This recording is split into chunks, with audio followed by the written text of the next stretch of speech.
We are starting a brand new series for the rest of the year. It's called Radical.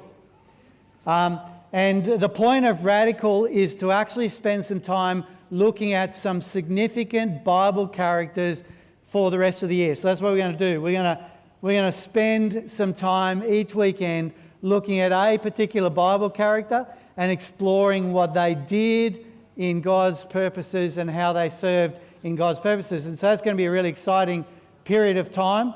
And today we're looking at, anyone have any ideas? Esther. I'm very glad. I'm kind of thinking, why else would be looking at the book of Esther? Because we want to do a study on King Xerxes. Yeah? Maybe? No. So Esther. So we're going to sort of have a look at Esther today, which is really cool. I'm pretty excited about this series. So we're just going to be looking at the scriptures and getting a bit of an insight into who some of these famous Bible characters are and what we can learn from them. And so the basic theme is we want to have encounters with Bible characters who pushed the envelope doing great things and to discover what we can learn from them. Right? We don't want to just have great knowledge about Bible characters. We want to look at how that relates to our own particular lives. So if you've got Esther chapter 4 there, grab that out, open up your Bible, find your device, get yourself ready for this new series. I'm going to read the whole of chapter 4. But before I do, let me give you a little bit of background, right? If you know the story of Esther, you will have some idea of what this is all about. But Esther is all about a young woman who was chosen to become a queen. And the way it played out is King Xerxes had a queen whose name was Vashti. And King Xerxes had this big feast, like a party, and everyone was in high spirits. They'd had a little bit to drink, and he wanted his queen, Vashti, to come out into the party and to parade before them that they could ogle at her. Right? And Vashti felt that was quite offensive. And so she stuck up for herself and thought, no, I'm not going to go out. I'm not going to come out and just walk around so people can just look at me. Like, seriously, mate? What are you thinking? And so she refuses. And the king, being a man of great power and authority, figures that he needs to sort this insubmissive woman out. And so he talks to his high-ranking officials and says, well, what should I do?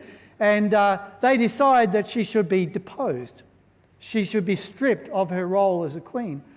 And so Vashti is banished. Then there becomes a need for a new queen. I don't know whether he really thought through his process that well. And so then he thinks, oh, I need a new queen. And so it's kind of like just this random potluck thing. Well, okay, his authorities and leaders say, well, okay, let's just go and find all the beautiful virgins. We'll gather them together and you can take your pick. Right? Radical story. And Esther is one of the young women that gets brought into that story. Esther is then paraded before the king along with many other young women, and we won't go into all of the specific details about how that plays out, but it ends up being that Esther is the one that impresses the king, that pleases the king the most. And so the king chooses Esther to be his new queen. And Esther then comes into the royal household. Now, Esther was raised or adopted effectively by a relative. Mordecai was his name. Her parents had died when she was young, and so she was raised by this guy Mordecai. Mordecai also had a role in the king's palace. He served in the king's palace and he played a lot of roles in the king's court. Now, in the process, there was this situation where Mordecai was at the front gate to the king's palace and he heard a couple of Xerxes' key players, soldiers, conspiring to actually kill him, right? Assassination attempt. He overheard it. He then brings this information to the king for the king's awareness, and in the process, the king actually addresses that matter, and those guys are killed, right? Problem solved. But then things escalate. A guy called Haman, who was a very significant official in the king's court, is elevated to a place of great authority. Now, in the day of the Persians and the Medes, the way it worked for a king was there was only 7 people who had authority, direct authority, to just walk into the king's presence. They were all men, and none of them were the queen. In actual fact, this man Haman was one of those 7 people. He had greater authority and greater capacity to walk into the king's presence than his wife, right? Than the queen. And Haman had been given the most senior position. And Haman, because of his position, wanted everyone to bow down to him, and the king issued an edict. Now, the way it worked for the Persian monarchy is that if a king issued an edict, everyone had to abide by it, and interestingly, their law was that no edict could ever be revoked. So if an edict was issued, it was solid. There was nothing you could do to change that edict. And one of the edicts that had been established by one of the kings previously meant that the limit of people who came into the king's presence was 7, and then you had Haman, who was elevated to the highest position among those 7, and Haman was egotistical. And Haman encouraged the king to issue a new edict that everyone would bow down to Haman whenever he walked through the streets. So Haman would walk through the streets, he would parade through the streets, he would wear his royal robes, and everyone would bow down and honour Haman, except for Mordecai. Mordecai was a devout Jew, and he found this utterly offensive. The only person he would ever bow down to was God himself. And so Haman expected everyone to bow down, but Mordecai refused, and that got under Haman's skin. And so Haman devised a plan to deal with Mordecai. But this is not just a small grudge. This is such a big deal that Haman decides that he is going to attack the whole of Mordecai's national heritage. In other words, he was going to lobby the king so that all of the Jews would be killed, all of them annihilated, on the 7th of March of the following year. Now you can see that this is a really thick plot and really dangerous for the Jews. And there's not just a little bit of bribery there. Haman offered the king 10,000 bags of silver in order for the king to comply with his wish, right? That's not just a little bit of bribery, is it? Do you know what I mean? This is a big deal. And so the king issued an edict. I have no idea what was going through the king's head on that. That's just the most random thing. But the king issued an edict that actually affirmed that on the 7th of March of the following year, everyone was free to attack the Jews and to kill them. And the motivation for people to do that was that if you killed a Jew, you then got their possessions, right? That's how he empowered people. So it's a horrid situation, terrible story. And we come into the story at this point in chapter 4. And we're going to read the whole chapter. So if you've got your Bible or your device there, Esther chapter 4, verse 1, and I'm going to read from the New Living Translation. When Mordecai learned about all that had been done, he tore his clothes, put on burlap and ashes, and went out into the city crying with a loud and bitter wail. He went as far as the gate of the palace, for no one was allowed to enter the palace gate while wearing clothes of mourning. And as news of the king's decree reached all the provinces, there was great mourning among the Jews. They fasted, wept, and wailed, and many people lay in burlap and ashes. When Queen Esther's maids and eunuchs came and told her about Mordecai, she was deeply distressed. She sent clothing to him to replace the burlap, but he refused it. Then Esther sent for Hathach, one of the king's eunuchs, who had been appointed as her attendant, And she ordered him to go to Mordecai and find out what was troubling him and why he was in mourning. So Hathach went out to Mordecai in the square in front of the palace gate. And Mordecai told the whole story, including the exact amount of money that Haman had promised to pay the royal treasury for the destruction of the Jews. Mordecai gave Hathach a copy of the decree issued in Susa that called for the death of all the Jews. And he asked Hathach to show it to Esther and explain the situation to her. He also asked Hathach to direct her to go to the king to beg for mercy and plead for her people. So Hathach returned to Esther with Mordecai's message. Then Esther told Hathach to go back and relay this message to Mordecai. All of the king's officials and even the people in the provinces know that anyone who appears before the king in his inner court without being invited is doomed to die unless the king holds out his gold scepter. And the king has not called me to come to him for 30 days. So Hathach gave Esther's message to Mordecai. Mordecai sent this reply to Esther. Don't you think for a moment that because you're in the palace you will escape when all other Jews are killed? If you keep quiet at a time like this, deliverance and relief for the Jews will arise from some other place, but you and your relatives will die. Who knows if perhaps you were made queen for just such a time as this. Then Esther sent this reply back to Mordecai. Go and gather together all the Jews of Susa and fast for me. Do not eat or drink for 3 days, day or night. My maids and I will do the same, and then, though it is against the law, I will go in to see the king. If I must die, I must die. So Mordecai went away and did everything as Esther had ordered him to. If you're interested and intrigued by that story, then I encourage you to read the rest of it. It's a great story. It's not that many chapters long, and it's really easy to read. It's a wonderful, wonderful story. It's got romance, it's got intrigue, it's got betrayal, not portrayal. Betrayal has got a whole bunch of stuff. It's a great, great story. And today I want us to just reflect on Queen Esther and think about who she was and what she's done, and particularly just these few verses and this little bit at the end. Who knows whether you have not come to this place for a time such as this?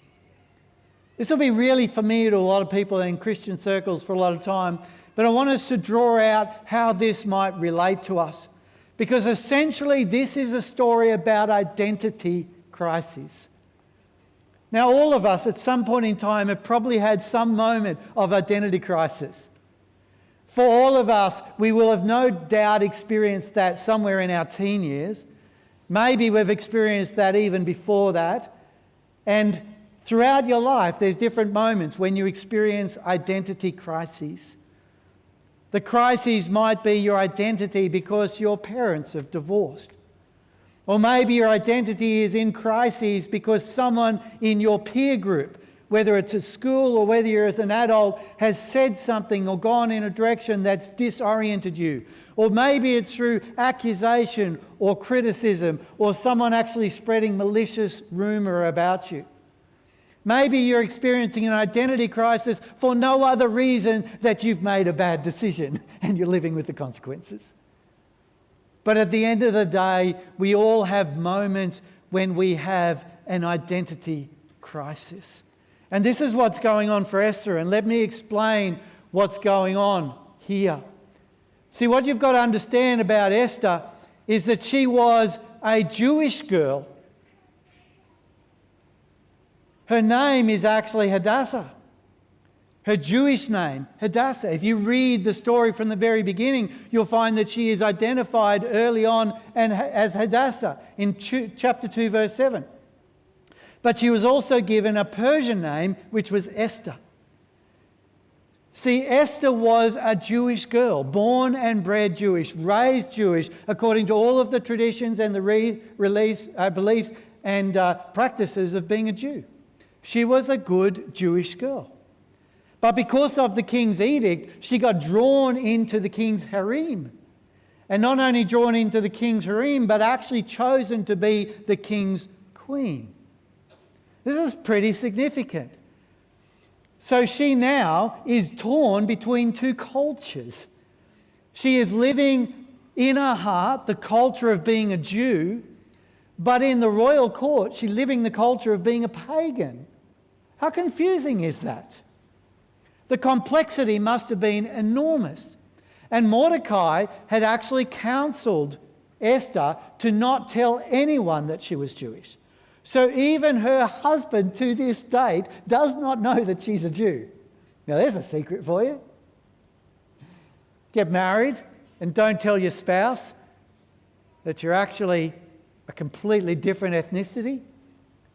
The shape of your eyes and the colour of your skin, just ignore that. I'm one of you.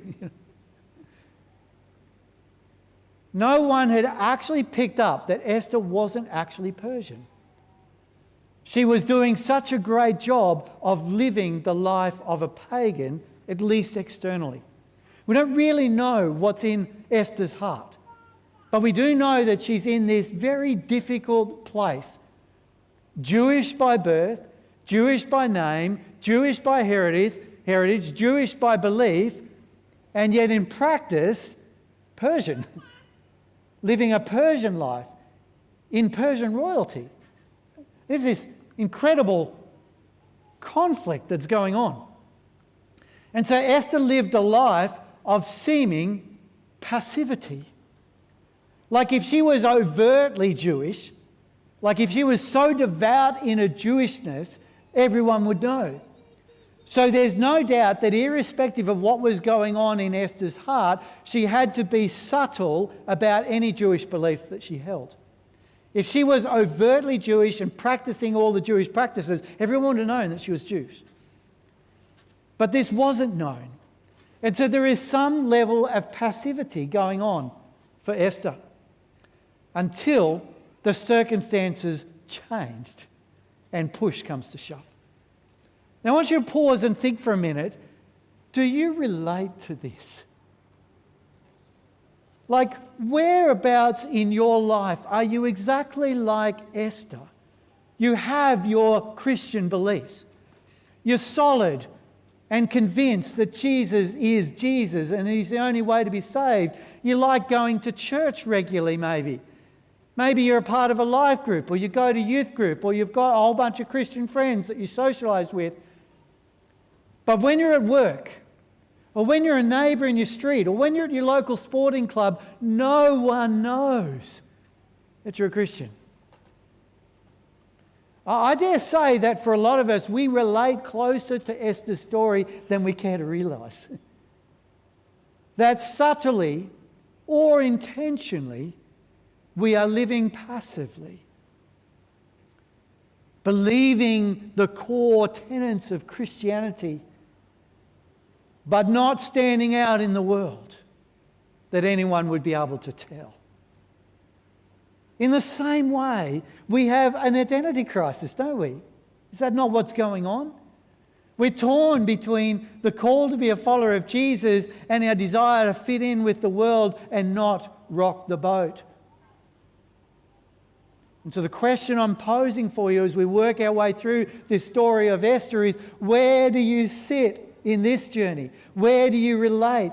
Are you similar to Esther? Where is your allegiance most evident? And I'm talking about your core beliefs and convictions. I'm talking about visibility, what can be seen. It's an identity crisis, and we need to work our way through it. If you were to look at Joel chapter 2, you'll actually see some phrasing there. Joel was written probably 300 to 400 years beforehand. Joel was an Old Testament prophet. And often what you find in biblical literature is these echoes, these hints of something that is past. And we're going to see that in today's passage. We'll actually realise that some of what Mordecai is saying to Esther is just hinting at the prophetic words spoken by Joel. Now, for a moment, let me digress. In the version that I read, it talked about burlap and ashes. That's how Mordecai was dressed. For some of you, it will be in your Bible, it'll say sackcloth and ashes. What is burlap? Or what is sackcloth? What is this? It's generally goat's hair or camel's hair, right? It's a garment that's made out of goat skin or camel skin with the hair all evident, right? That's what burlap is. That's what sackcloth is. And it was an outfit that was worn in mourning. You may be just triggering in your mind now and thinking, John the Baptist wandered in the wilderness eating locusts and wild honey and wore an outfit made of camel hair, sackcloth, burlap. It's a symbolic dress code for mourning. And of course, Mordecai ups the ante because he does this wailing and weeping like it's crazy stuff. It's out there. There's cultures that still do that. We in Australia, we're passive aggressive, so we get really angry but don't let anyone know. You know what I mean? Just a few slight tears, I'm sad, But Mordecai's like, he's out there, like he's screaming out, mourning and wailing. Everyone knows by what he's wearing, the ashes, which are just literally fireplace ashes, that on his head, and he's mourning and wailing. Everyone can tell that he's upset about something, right? There's no questioning about where Mordecai's at. Let's just look at Joel. Joel, in chapter 2, verses 12 to 14, it says, "Even now, declares the Lord, return to me with all your heart, with fasting and weeping and mourning." Right, there's the first echo. Esther has said, fast with me. And Mordecai is weeping and mourning. He's wailing, right? So there's your first echo.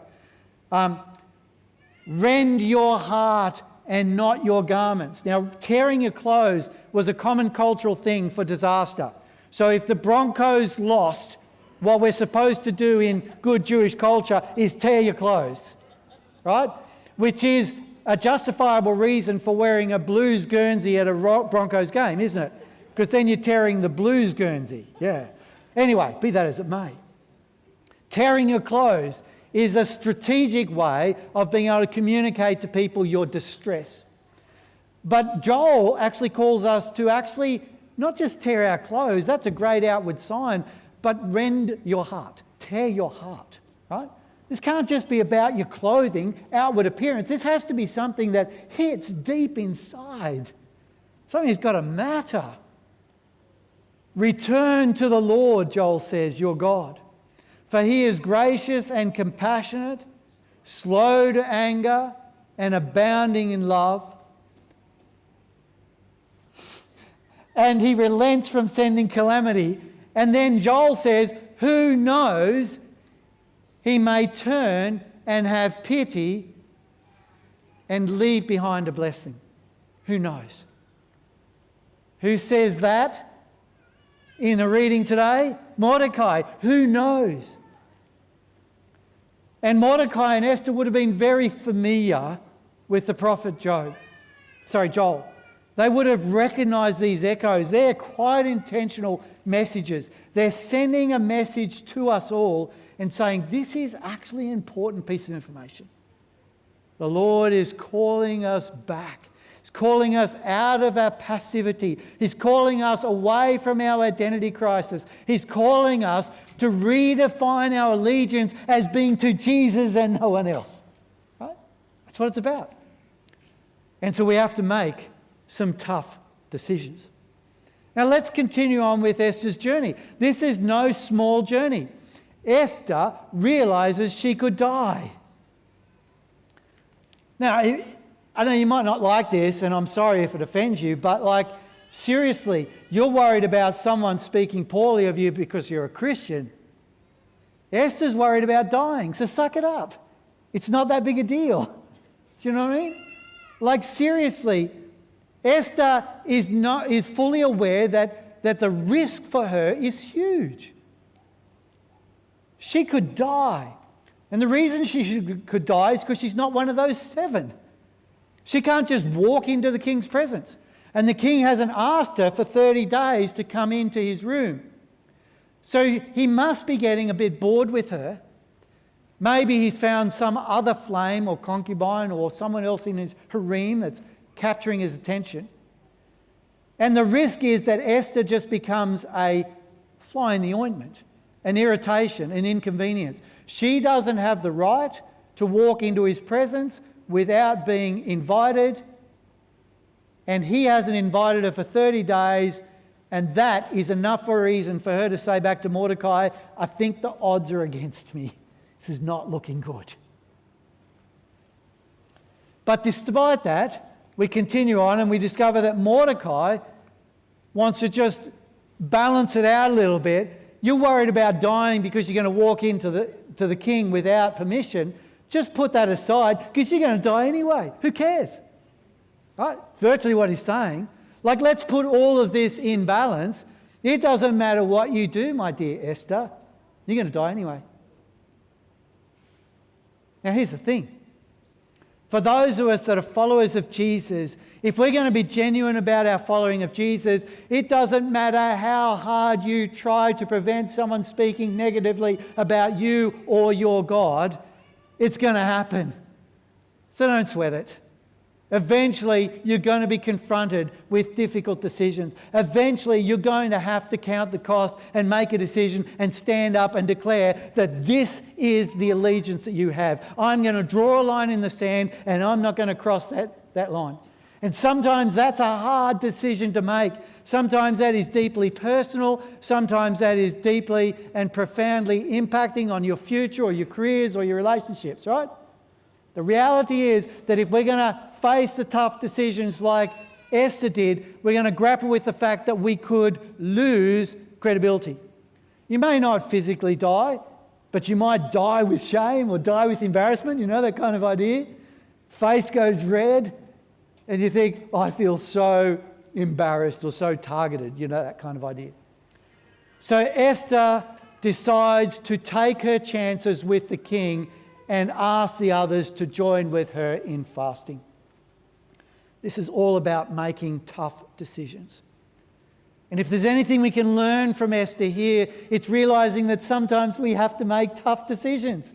If you're going to be a follower of Jesus, no matter what age you are and what environment you're in, you are going to sometimes have to make tough decisions. And here's the thing. Just because you're in a Christian enclave doesn't mean you won't have to make tough decisions. I know a number of you who are teenagers and our kids upstairs go to Christian schools. Just because you're at a Christian school doesn't mean you don't have to make tough decisions. Just because I'm a pastor in a Christian church doesn't mean I don't have to make tough decisions. Just because you're a family member in a Christian home where everyone is theoretically on the same page doesn't mean you don't have to make tough decisions. Sometimes your decisions are going to be hard. And Esther chose that hard decision. She made a decision to go into the king's presence, not knowing the consequences, not knowing the result, and being absolutely certain that there was a very strong possibility that the king could react and kill her. It's a big decision. And I wonder what your tough decisions are even now. What are the decisions that are going on in your life that you have to make that are critically important? Now, there's a little phrase that I just want to bounce back for a second. Mordecai says to Esther, who knows that you may have been appointed for such a time as this? This is not a speculative who knows. This is actually a providentially confident who knows. This is Mordecai being confident that God has always protected his people. Always has. And so Mordecai is actually speaking quite forthrightly, as if to say, this seems to be God's purposes. God's actually put you in the very place that you can do something that no one else can do. This is planned. There's a doctrine in Christian circles that we talk about, which is election. And often we use this doctrine to talk about salvation. But essentially, one of the things that we must understand about a Christian motive of election, or the Jewish motive of election, is that election is always for the purpose of service. Right? Grapple with that. We frequently see election, or the idea of God choosing us, as being for my own salvation, my own redemption, my own relationship with God. But in actual fact, God chooses and elects people for His purposes, that they might serve His purposes. And God has chosen Esther. You might think that Esther was chosen because she was stunningly beautiful. Early on in Esther, it tells us that she was gorgeous. She was drop-dead gorgeous. You might have thought that she was chosen because she was clever. It's very clear in the passage that she was very smart, she was wise, she was just the kind of beguiling person that you don't want to meet because they might take you places you should not go. Do you know what I mean? That's Esther. But no, the reality is Esther is in the place that she is in because God has elected for her to be there. This is not about the Persians or King Xerxes or even Vashti. This is actually about God providentially preparing the way to protect His people. It's a big deal. And you will sometimes be faced with tough decisions where you need to step up to the plate and respond to what Jesus is asking of you. And it won't always be what popular culture presents, even within the Christian community. If there's one thing I've learned, is that sometimes we can become incredibly passive in Christian circles, doing what everyone else does and not actually live out the real convictions of what the Scriptures teach us to do. Okay, moving from passive to active is the expression of faith. That's what we've got to do.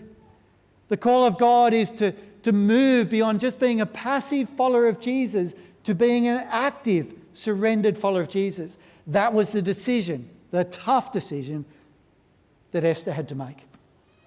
She had disguised her Jewish ethnicity, and now, at this very moment, God is asking her to declare it in no uncertain terms to the whole royal palace, including her husband,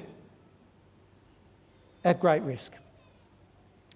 It's the realization that you're chosen that drives you forward into the next step for such a time as this. I'm not going to spend time too long on this one session or we'll run out of time, but all the circumstances of Esther's life culminate in this moment. And I want to posit to you today that all of the circumstances of your life, both the joys and the tragedies, culminate in the purposes of God. Think about that. All of the purposes in your life culminate in the purposes of God. I just spotted Kathy there for a second. You know what? It's just over 12 months ago that I first was talking to Kathy, and she was in pain because she had lost her job. She was hurt, she was confused, and in the whole process, God was preparing her to take on a ministry role in our church. Yeah? Praise the Lord. Right? That's what happens. Pain and suffering, joy and gladness, all of these things together are a part of the purposes of God, and they position us. They position you for the purposes that He has already planned for you. So no matter what age, no matter what generation, no matter what your context is, God is bringing together everything in your life so that you can be used as His elect, chosen, set-apart servant for His purposes. That's pretty outstanding. And note here the role reversal is going on. Mordecai, early on, is ordering Esther, saying, do this, do that, do that. By this point in chapter 4, the role reverses and we start to see towards the end of chapter 4, Esther now ordering Mordecai. You might be the youngest person or one of the youngest people in this auditorium, and God, for the purposes of His objectives, might actually choose to use you to order or to direct or to guide even the leadership of our church, even me as lead pastor, to do something. Get that.